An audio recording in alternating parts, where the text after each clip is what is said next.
So welcome back to another video. My name's Cooper. Welcome back. Today we're working in a leather shop with CS Leather, and I kind of just making this video to get something out there for y'all because I want to be more consistent in making these videos. So on this video, I'm going to show you what I do to smooth my edges out on this little knife sheath I made. So let's get in the video. Alright, so the things I use, just a regular old wood slicker. I don't know the brand of this, but this is a number 2 edger. I've already went over our project with that, but if you don't know how to use it, you just run across here. So after I've edged it, now we're ready for all this stuff. So this is little pieces of a glycerin bar. This is what I use, glycerin bar. I've actually, I'll open it up to show you. Just a piece like this. I normally cut off about that much right there. And then when it gets little grooves in it, you can just cut them off a knife. And these are some little pieces I've left. I need to actually cut me another piece. So if y'all don't know, I've only been doing leather work for 3 or 4 months. I've probably had this a month into it, and I still have a lot of it left. Same with this, I bought these at the same time. So this is white saddle soap. Some people use the yellow. There's just a yellow version of this.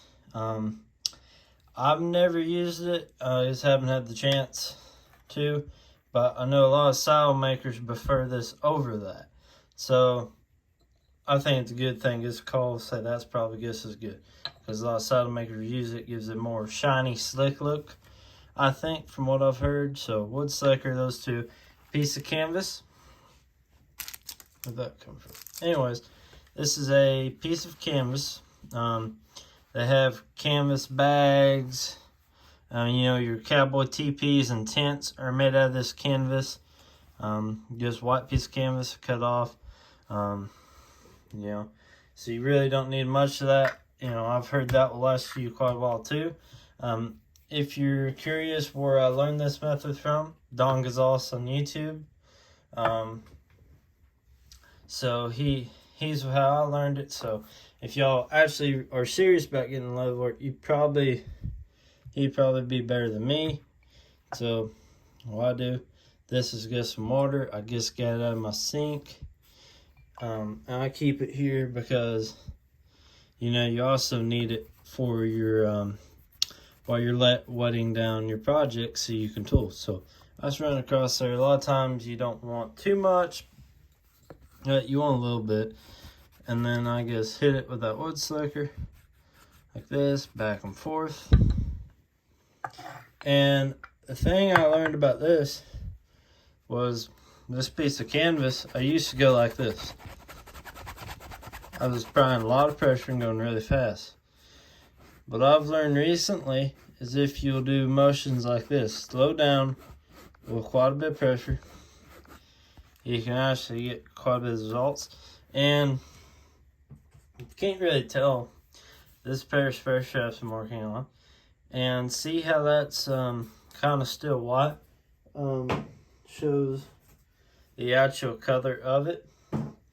And that is already black and I haven't touched that. So a lot of people will run, it's like a dye. But I just use this because I have it and I haven't bought any of that yet. I've been wanting to try it. So this is just like antique paste. It's made for like getting in the cracks of your tooling, and that's what's really darkening this up. So I got a little bit more dye work I think I'm gonna do, and then I also need to punch these holes, but I figured first we're gonna just edge it up. So I'm gonna edge this up. I'm gonna show you one side and then we'll finish it and I'll show you the rest.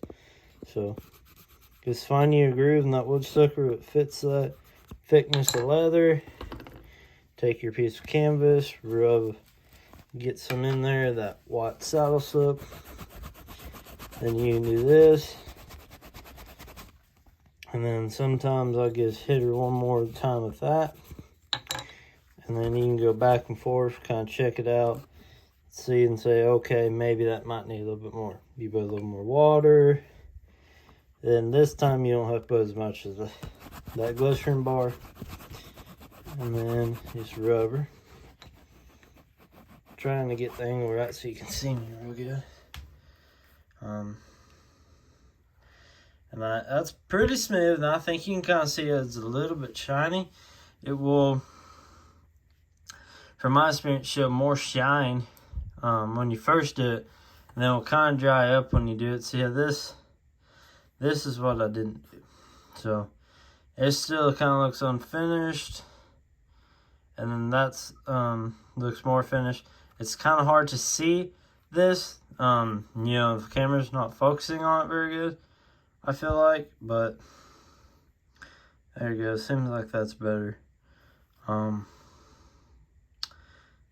Maybe if I'll take it again, I don't know, but that's it. And then so give me a minute and we'll finish this up. I ran across this spot and I wanted to show you that this didn't hold the dye as much as this. And if you slick this up before you run that on there, before you run this on there, it will not take it near as good, because this is mainly for like spots with rough. Like it will barely dye this, but it will dye, wants to dye this or that rough, just red leather. Like it wants to take hold of this, you know. It wants to soak it all up. And this is just a test piece I told. This is like 5 months ago or something, like 4 or so. But so I still need to edge it all up, but I wanted to show you that.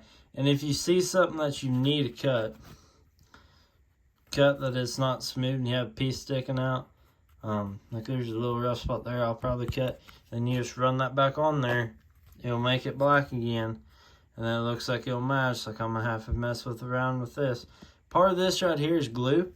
So if you have a problem with glue sticking on your projects, like this little scrape right here, you can rough it up with this, with your scratch awl, and it will take that good. So there's all that. Well, hopefully you enjoyed this video and learned something today, and keep watching more and see y'all in the next one. Hopefully y'all enjoyed.